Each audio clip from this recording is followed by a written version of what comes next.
सोचो एक बार, तुम एक एयरपोर्ट पर हो, बाहर की दुनिया शोर मची हुई है, अनाउंसमेंट्स हो रही हैं, लोग भाग रहे हैं, और तभी एक पुरानी मेलोडी कानों में आती है, और एक ही सेकंड में तुम वहां नहीं रहते। तुम किसी और वक्त में किसी और जगह पर पहुंच जाते हो।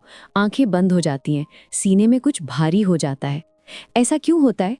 क्योंकि कुछ यादें सिर्फ यादें नहीं होती, वो एक जिंदगी होती हैं जो खत्म हो गई, पर तुम अभी भी वहां खड़ी हो।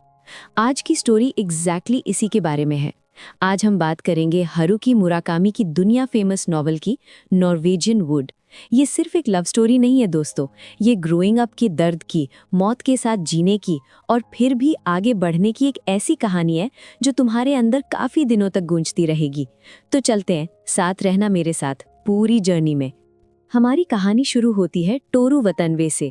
वो 37 साल का एक आदमी है जो हैम्बर्ग एयरपोर्ट पर लैंड करता है। प्लेन अभी रनवे पर आया ही था कि स्पीकर्स पर बीटल्स का एक गाना बजता है, नॉर्वेजियन वुड। और बस वो मेलोडी सुन के टोरू का दिल एक लम्हे के लिए रुक जाता है। आंखें भर आती हैं, हाथ कांपने लगते हैं, क्योंकि ये गाना उसे एक ऐसी दुनिया में खींच ले जाता है जो अब नहीं रही। 1960s का टोक्यो, जवानी के वो दिन, वो लोग, वो हवा, वो दर्द। और हम भी उसी के साथ उस वक्त में पहुंच जाते हैं। टोरू तब कॉलेज स्टूडेंट था, सीधा साधा, क्वाइट। ज्यादा दोस्त नहीं थे उसके, बस एक, किजुकी, उसका सबसे करीब दोस्त।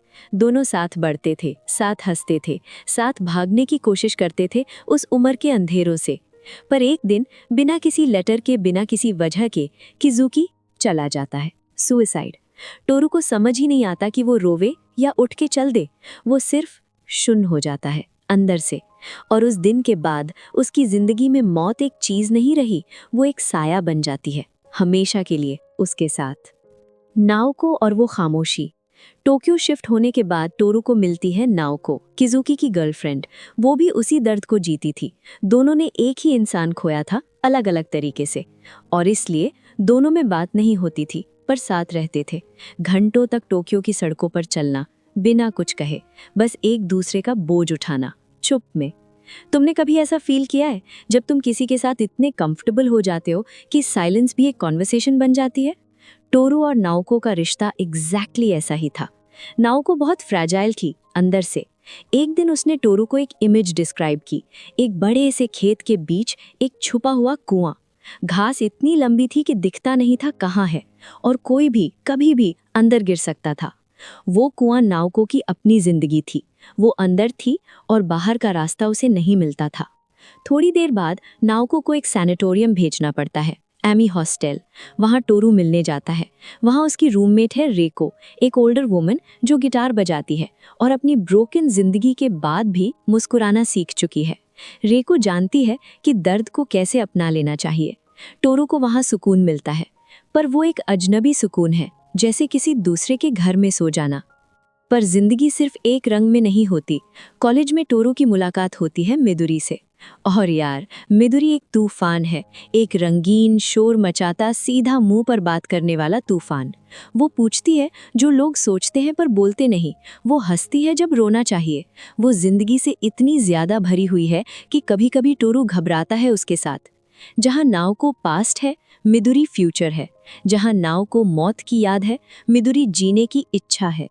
टोरू दोनों के बीच खड़ा है, ना नाओको को छोड़ सकता है, ना मिदुरी को अपना सकता है, क्योंकि वो अभी भी उस कुएं में है, नाओको के साथ। और फिर वो होता है जो कभी नहीं होना चाहिए था। नाओको चली जाती है, हमेशा के लिए। उसने अपना दर्द सह नहीं पाया, और वो कुआं जिसमें वो इतने सालों से थी, उस रात वो उसमें डूब गई। टोरू टूट जाता है।